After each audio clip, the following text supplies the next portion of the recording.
Ouça as lições do passado se quiser viver um novo futuro. Muitas pessoas estão interessadas em receber o novo de Deus. Essa expressão, o novo de Deus, virou quase que um mantra para muita gente. Está todo mundo atrás do novo de Deus, o novo de Deus. Muitas pessoas estão dispostas a declarar que creem nisso, que desejam e profetizam e declaram o novo de Deus sobre suas vidas. Muita gente está disposta a cantar que o melhor de Deus ainda está por vir. Mas poucas pessoas estão dispostas a considerar as lições do passado, a considerar a possibilidade de que os seus erros, de que os seus pecados tenham contribuído para a construção desse presente que tanto as angustiam e que tanto querem deixar para trás. É muito fácil, diante das aflições, desejar algo novo. Diante dos dias difíceis, esperar, ansiar e sonhar com dias melhores. E está tudo certo. O que não podemos fazer, o que você não pode cometer como erro, é o erro de querer o novo, de desejar o novo, de ansiar o novo de Deus, novos caminhos, novas oportunidades, sem fazer um autoexame, sem considerar a sua vida, sem aprender as lições do passado e considerar a possibilidade de que você tenha contribuído com erros, com seus pecados, para construir isso que você tanto quer deixar para trás e esse presente que talvez tanto te aflija. Pastor, então toda vez que eu estou passando por um problema, a culpa é minha? Foi um pecado meu? Foi um erro meu? Não. Muitas vezes, em muitas circunstâncias, as aflições não estão necessariamente ligadas a erros que você tenha cometido. A própria palavra de Deus vai nos falar que muitas vezes podemos ser perseguidos, passar por aflições, por sermos inclusive fiéis ao Senhor e obedientes a Ele. Tá tudo certo. Nem todo problema hoje é consequência de um pecado ontem. Mas é preciso que eu e você tenhamos o coração aberto, disposto a ser sondado, e estejamos dispostos a sondar os nossos corações e o nosso passado para considerar a possibilidade de que haja algo que precise ser aprendido com os erros passados para construirmos um futuro melhor. Hoje, a nossa leitura nos levou do capítulo 42 ao capítulo 43 do texto do profeta Isaías, que fala sobre esse novo de Deus que viria sobre Israel. Um futuro de salvação, de restauração, fala sobre novos rumos, sobre um novo caminho, sobre um novo que Deus iria fazer. Diz, inclusive, que nada se compara ao que o Senhor iria fazer sobre a vida dessa nação. Então temos muitas menções ao novo. Mas também nós temos várias menções sobre a importância de aprender com as lições do passado. E é essa reflexão que eu quero propor para você, olhando para o nosso texto. A partir então do capítulo 42, nós temos, e logo no início desse capítulo, nós temos a menção do o servo escolhido, o servo sofredor. Você vai encontrar essa menção, se eu não me engano, são 4 menções a esse servo escolhido que vão aparecer aqui no livro do profeta Isaías daqui em diante, que você deve entender como menções diretas, como profecias relacionadas ao Messias. O texto depois dos evangelhos vai deixar muito claro que essas menções do servo escolhido, servo sofredor, anunciado em Isaías, são menções diretas ao Messias, a Jesus, que viria séculos depois, mas que foram anunciadas aqui por Isaías. E Isaías, então, profere essa profecia anunciando: vejam, meu servo que fortaleço, ele é meu escolhido, que me dá alegria. Pus sobre ele meu espírito, ele trará justiça às nações. Não gritará, nem levantará sua voz em público, não esmagará a cana quebrada, nem apagará a chama que já está fraca. Ele fará justiça a todos os injustiçados. Não vacilará, nem desanimará, enquanto não fizer a justiça prevalecer em toda a terra. Nessa sua primeira palavra sobre o servo escolhido, Isaías já nos anuncia que o Messias seria aquele que viria escolhido da parte de Deus. Seria fortalecido pelo Senhor e ele daria, sim, muita alegria ao Pai. Ele viria marcado pela forte presença do Espírito, né? Eu pus sobre ele o meu Espírito. Ele traria uma perspectiva de justiça, ele traria justiça às nações.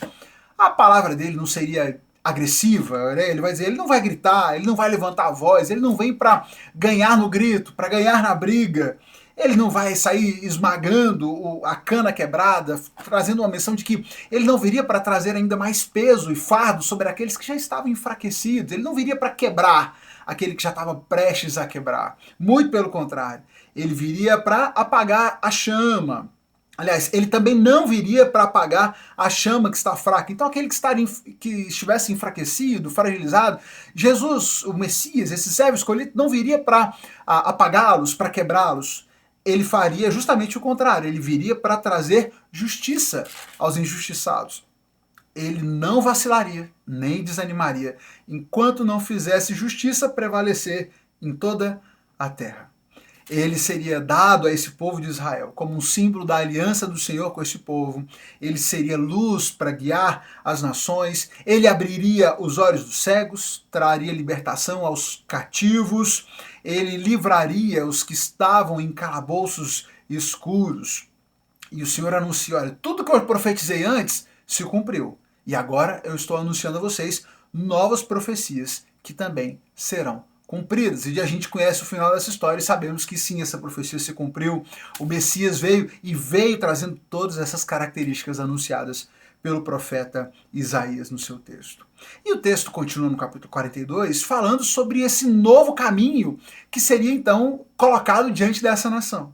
Verso 16, ele vai dizer, eu conduzirei esse povo por um novo caminho e o guiarei por um rumo desconhecido. Eles vão trilhar agora um caminho que eles jamais tiveram, um rumo que eles não conhecem ainda.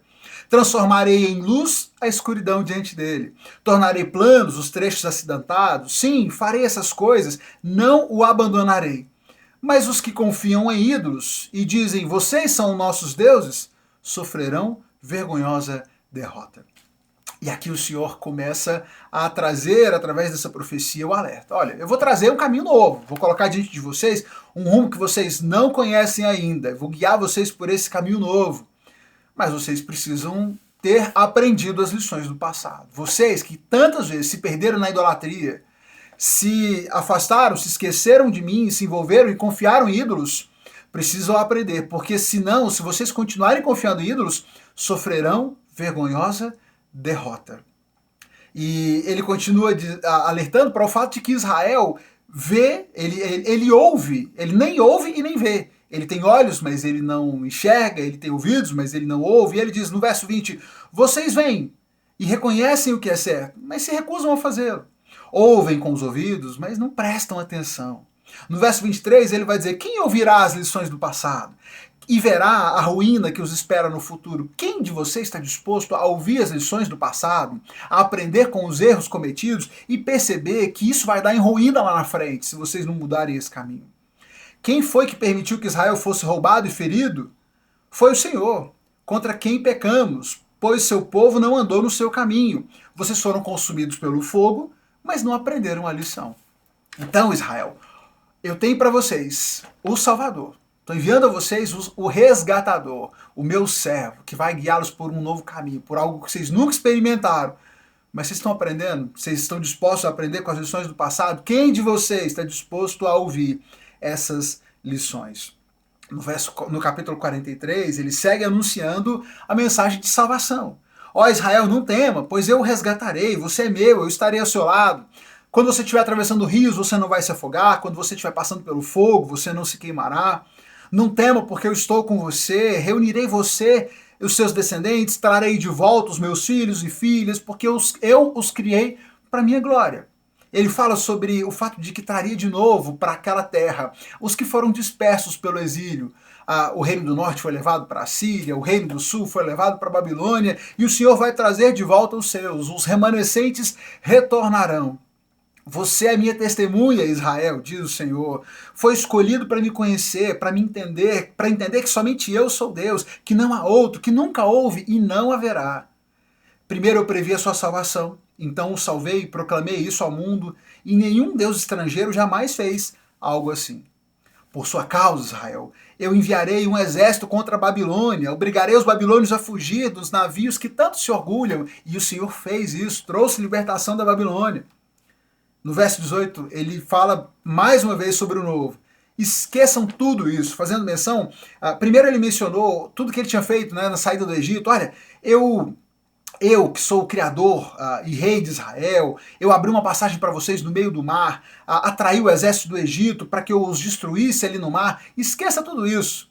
todas essas coisas tão grandiosas que eu já fiz, esqueça tudo isso. Não é nada comparado ao que eu vou fazer. O Senhor ia fazer coisas muito maiores do que já tinha feito por aquele povo. Eu estou prestes a realizar algo novo, ele diz. Vejam, já comecei, vocês não percebem. Abrirei um caminho no meio do deserto, farei rios na terra seca, formarei esse povo para mim mesmo e um dia ele me honrará perante o mundo. Mas Israel, não se esqueça. Não se esqueça de que foram os seus pecados que os trouxeram até aqui. Ele diz no final do capítulo: desde o princípio, seu primeiro antepassado pecou, seus líderes se rebelaram contra mim. Por isso humilhei seus sacerdotes, decretei destruição total para Jacó e vergonha para Israel.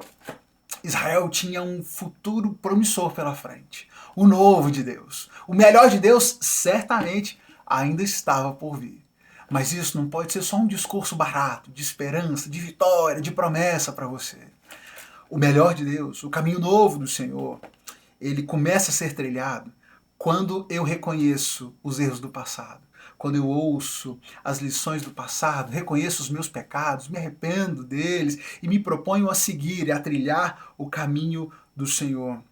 O Senhor questiona Israel porque Israel não honrou o Senhor, não quis andar nos seus caminhos, se esqueceu de Deus, não fez sacrifícios, não o honrou com sacrifícios, não buscou o Senhor, não o adorou.